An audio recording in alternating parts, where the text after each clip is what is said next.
শুনতে পেলাম পোস্তা গিয়ে তোমার নাকি মেয়ের বিয়ে। গঙ্গারামকে পাত্র পেলে? জানতে চাও সে কেমন ছিল?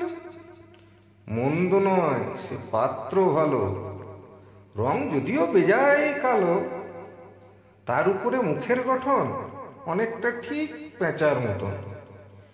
বিদ্যে বুদ্ধি বলছি মশাই, ধন্যী ছেলের অধ্যাবসায় 19টি বার ম্যাট্রিকে সে ঘায়েল হয়ে থামল শেষে।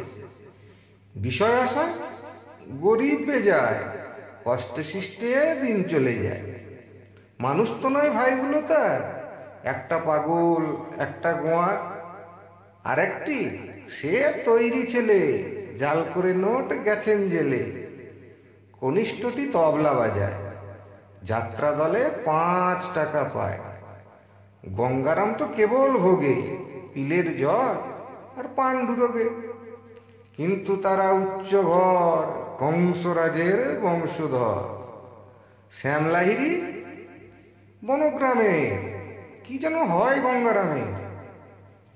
যা হোক, এবার পাত্র পেলে, এমন কি আর মন্দ ছেলে?